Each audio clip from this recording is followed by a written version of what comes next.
First speaker this morning I had the pleasure of sharing the ironing board with back in the Speaker's Hotel yesterday.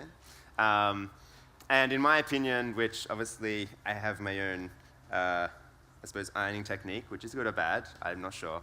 But I feel like Philip maybe could refine his ironing technique and his speed a little bit. I was waiting there for a good amount of time, which meant that we got to know each other, which was really great. But maybe just a slight refinement in the ironing technique. But this person, Philip, has spent many years, many hours refining his ability as a scientist and as a medical innovator. So he's recently raised $25 million to fund an XPrize to crowdsource ideas to end Alzheimer's. And he's passionate about connecting medicine, biomedical research, and entrepreneurship to crowdsource ideas for the future of healthcare. And so, can we please welcome Philip Edgcumbe up to the stage.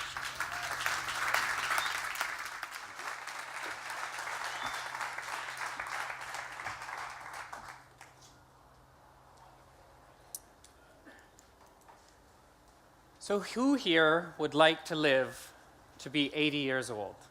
Please raise your hand. How about 85 years old? Sure. Most of us would like to live long and happy and healthy lives. And so let's project into the future. And let's imagine that we've made it to 85.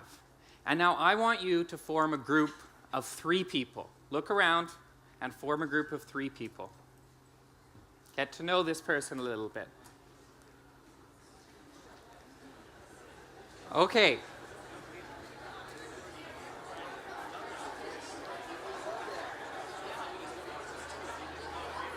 So I have some news for your newfound friends.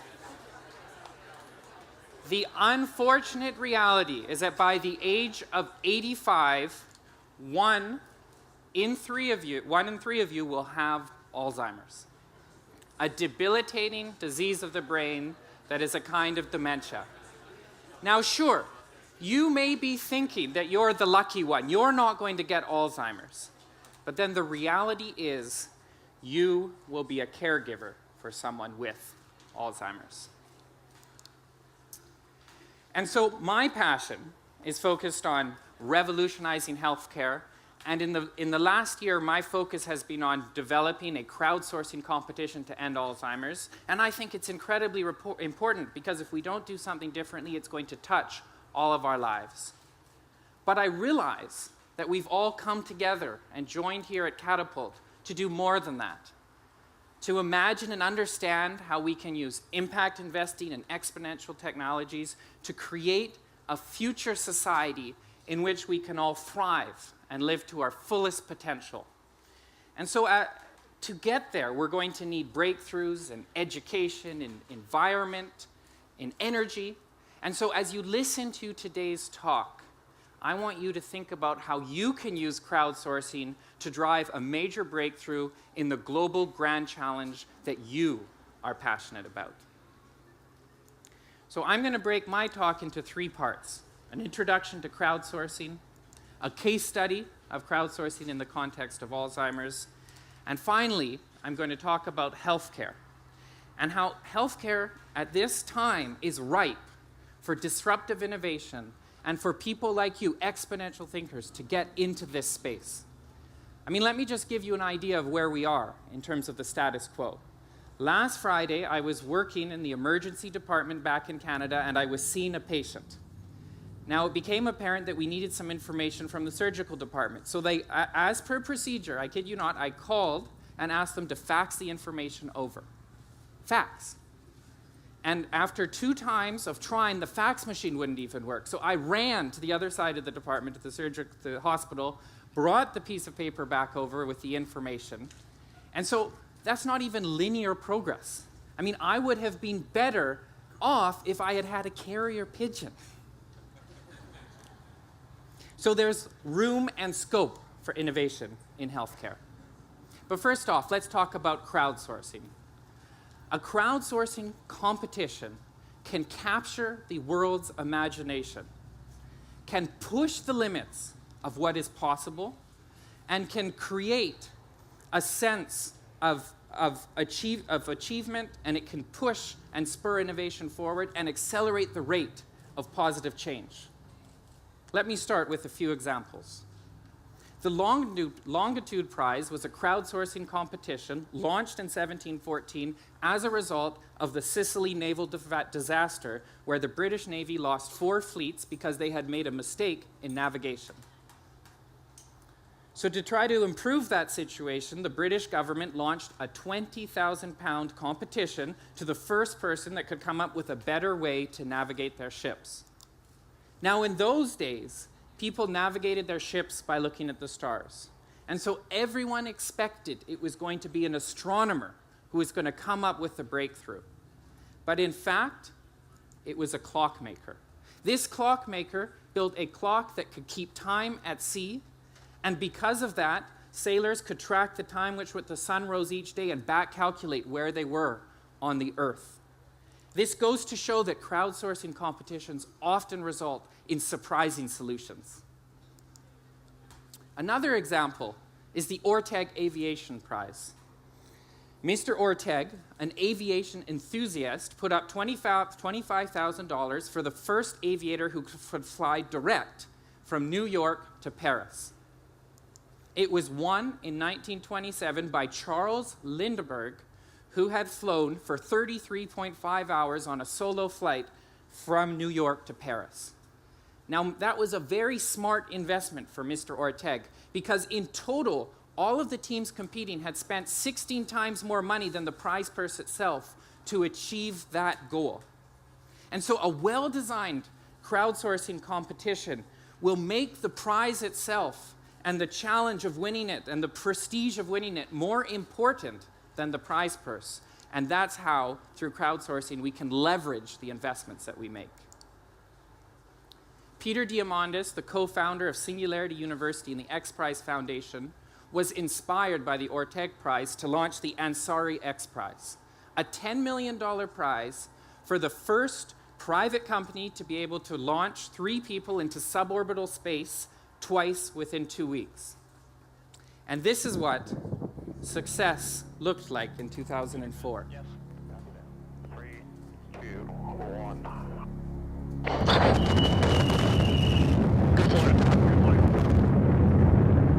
We are going to transform how people think about space and space travel.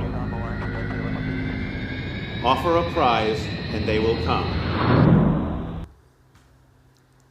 So that Ansari XPrize is credited with launching much of the private sector space industry that we have today. And so XPrize built off the success of that initial Ansari XPrize and has gone on to award $37 million worth of prizes and has $50 million in outstanding prizes for crowdsourcing competitions. This includes $50 million for global learning, a prize for carbon sequestration and carbon capture, for ocean mapping, for adult education, for AI for good, water abundance, women's safety, and something called the Avatar Prize, and the list goes on.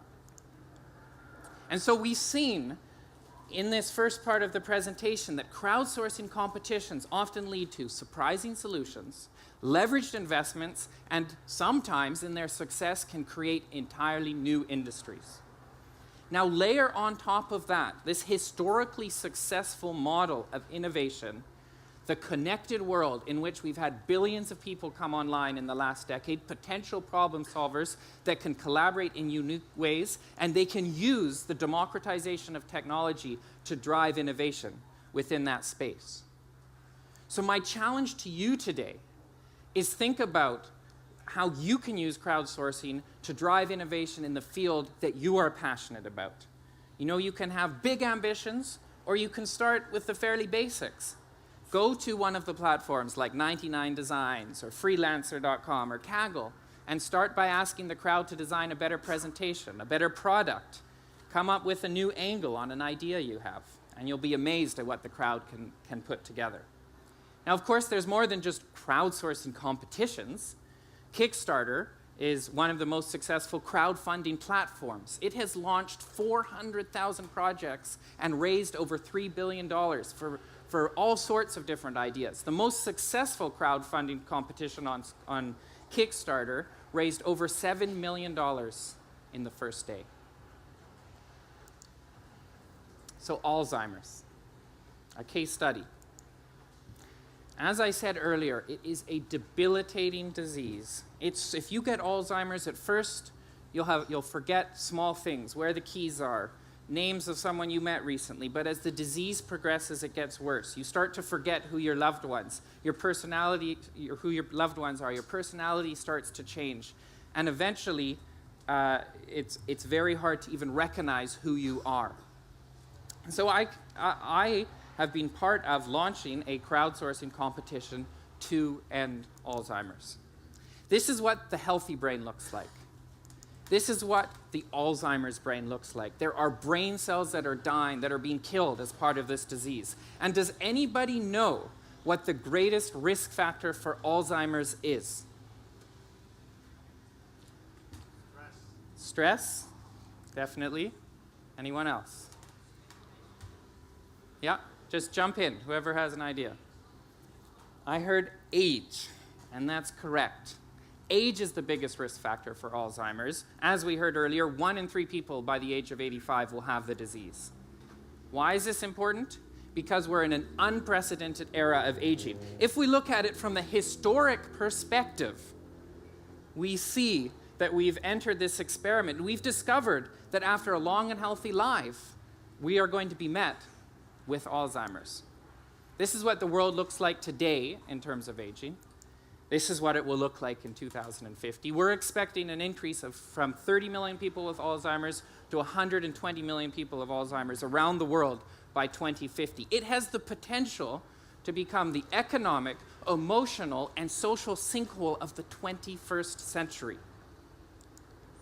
You know, we've had success at fighting other diseases, but not Alzheimer's. In the last 15 years, the amount of people dying from Alzheimer's has almost doubled. So given that it is a global grand challenge, given the issues that we face with Alzheimer's, how are we doing? What's the game plan? Well, the reality is there's no effective treatment for the disease, and there are no Alzheimer's survivors. There have been 400 Alzheimer's trials over the last 15 years, and every single one of them has failed. And so clearly, we need new ideas. We believe that there might be a scientist in Norway, a high school student in India, a grandmother in Korea. Someone out there may have the breakthrough, and maybe they're not even thinking about Alzheimer's right now, but through a crowdsourcing competition, we can bring those new ideas to the table. So that's why I was inspired to be part of formulating and creating the proposal for an Alzheimer's competition. And then last October, we were selected by XPrize to be the next crowdsourcing competition that they launch, and we successfully raised $25 million to support the initiative.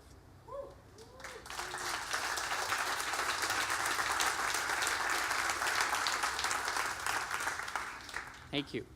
So we're going to be incentivizing a combination of early detection of the disease and safe and multimodal interventions to actually treat the disease at the earliest stages.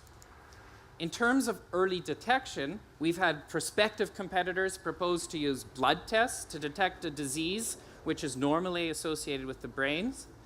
One scientist said that he's going to try to train dogs to detect Alzheimer's and then try to figure out what it is that man's best friend is using to detect the disease. In terms of the treatment, we're expecting teams to use the best of genomics, of metabolomics, of microbiome, of personalized medicine, of digital health to come up with an exquisite snapshot of brain health of the individual, and then come up with a customized and personalized solution. And we're setting up the XPrize in a way that we can allow these safe multimodal interventions to be tested and ultimately one hopefully awarded for the breakthrough in Alzheimer's. This is a picture of Jonathan Salk giving the polio vaccine to a child. Now, the polio vaccine has been so effective at essentially eradicating the polio disease. There are many people that don't even know what polio is today. So our moonshot is that we get to some place similar with Alzheimer's. I hope that the next generation will have forgotten what Alzheimer's disease is because we'll have beaten the disease. And so that's the moonshot that I've been working on. But I'm here today to challenge you guys to think about a moonshot in healthcare. And of course, there have been some people that have used crowdsourcing competitions to go after a moonshot in healthcare. Whether it's a $3 million prize to better predict how patients will do in hospitals based on their health medical record, or the data science pool, which was a $1 million prize to come up with new ways to use machine learning to detect nodules in x-rays of the chest. Or this was a fun Scandinavian example, $300,000 to improve on the Finnish baby box, which has been around for 75 years. And the British government in 2014 launched the Longitude Prize, partly to commemorate the Longitude Prize that I talked to you about at the very beginning of this talk, in which they've offered £10 million for a better strategy to reduce antibiotic resistance. But in this talk, I want to do a little bit more than that. I want to challenge you to think more holistically about how you can get the crowd involved to make a breakthrough in healthcare. And to get us there, I'm going to use an analogy. This is a picture of one of the first models of the printing press. Now, when the printing press was discovered in Europe in the 1400s, literacy was 8%. Knowledge was effectively monopolized by the religious and business elite. And there was no effective way of recording information or disseminating knowledge. I mean, does that sound familiar to you? That was the state of healthcare before the advent of the internet and the smartphone. Today, as a result of those discoveries and inventions, we have newly empowered patients. Health literacy is exploding, and we have, thanks to the democratization of technology and sensors, a much easier way to track the functional outcomes of treatments and to track how people are doing with whatever treatment intervention is tried. And so that gives us new tools to get the crowd involved. For example, Patients Like Me is a platform and an online community which was created with the intention and the theory or the posit that patients are an untapped potential of knowledge and information about the disease, of side effects from treatments, and of data that they may be willing to share in the spirit of forwarding scientific discovery. And in 2011, 600 patients, ALS patients from Patients Like Me, self-organized to run a clinical trial about lithium carbonate, which was a particular kind of medicine used in ALS.